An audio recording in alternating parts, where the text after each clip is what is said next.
आइए अब बात कर लेते हैं मार्केट मंत्रा की। ब्रेंट क्रूड के दाम कम हुए हैं, गिफ्ट निफ्टी में भी गिरावट दर्ज हो रही है। तो मार्केट को लेकर अपडेट हम आप तक इस वक्त पहुंचा रहे हैं। आज आपको ये बताएं कि गिफ्ट निफ्टी में गिरावट दर्ज हुई है, उधर ब्रेंट क्रूड के दाम भी कम हुए हैं। तो उतार चढ़ाव की स्थिति देखने के लिए लगातार इस वक्त मिल रही है मार्केट के अंदर।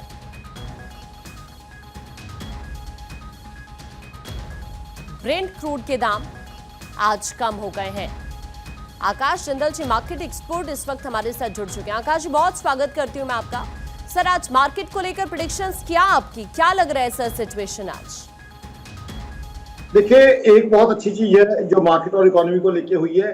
ब्रेंट क्रूड के दाम कम हो गए हैं, जो अभी आपने मेंशन किया। तो मेरी ऑर्गेनाइजेशन आकाश जिंदल डॉट का मानना है ये हिंदुस्तान के लिए बहुत अच्छी खबर है।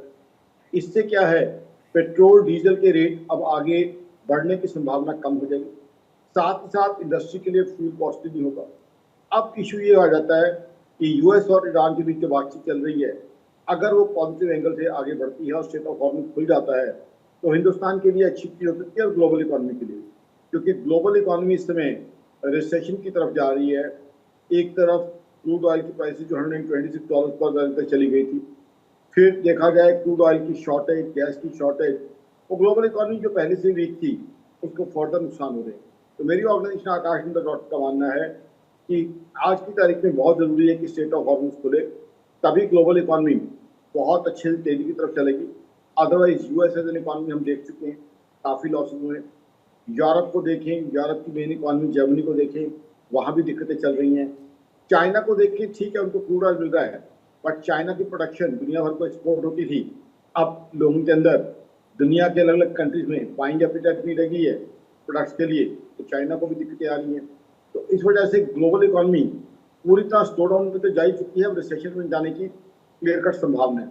अब बहुत ज़रूरत है कि बहुत जल्दी स्टेट ऑफ हॉर्मुज़ को खोले और फ्लो स्मूथ हो क्रूड ऑयल का, गैस का, तभी ग्लोबल इकोनॉमी रिवाइव हो सकती है। अदरवाइज ग्लोबल इकोनॉमी में काफ़ी बड़े डेफिसिट्स आ जाएंगे, करंट अकाउंट डेफिसिट भी आ जाएंगे, फिजिकल डेफिसिट्स तो बढ़ ही जाएंगे और साथ ही साथ इन्फ्लेशन बढ़ जाएगी। हिंदुस्तान में इन्फ्लेशन अभी 3.48% है, सीपीआई की बात करें, बट 5% तक जाने की संभावना है। हालांकि वो आरबीआई का जो बैंड है 4% ±2% पे रहेगी, बट उससे क्या है कि आने वाले समय में 25 basis point rate of interest बढ़ने की संभावना भी आ जाती है। अच्छी बात यह है कि हिंदुस्तान की बाइंग और कंजम्पशन अभी कम नहीं हो रही है।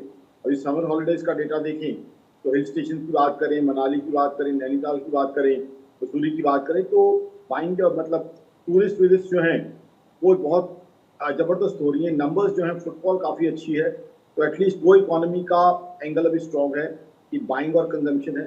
India is still ready to spend on tourism, तो वो कहीं ना कहीं इकोनॉमी को स्ट्रेंथ देता है, resilience Indian economy. But overall global economy से जो क्यूज आ रहे हैं वो अच्छे नहीं है, खासकर जो यूएस से नंबर्स आ रहे हैं वो अच्छे नहीं है। चाइना के नंबर्स अभी तक बहुत क्लियर नहीं है, बट चाइना को दिक्कतें आएंगी क्योंकि मैन्युफैक्चरिंग को एक्सपोर्ट करना है, खुद की चाइना की डोमेस्टिक डिमांड है नहीं, तो वो दिक्कतें आएंगी। तो मेरी ऑर्गेनाइजेशन आकाश जिंदल डॉट का मानना है कि ग्लोबल इकोनॉमी में बहुत बड़े क्वेश्चन मार्क्स हैं जिनके आंसर मिलने चाहिए, और सबसे बड़ा सोल्यूशन यही है कि स्टेट ऑफ हॉर्मुज़ जल्दी। बहुत बहुत शुक्रिया सर आपका हमारे से जुड़ने के लिए और इस पूरे प्रेडिक्शन के लिए। तो देखिए, आज मार्केट जिस तरह से खुली है वही हम समझने की कोशिश कर रहे थे कि इंडिकेशंस क्या है।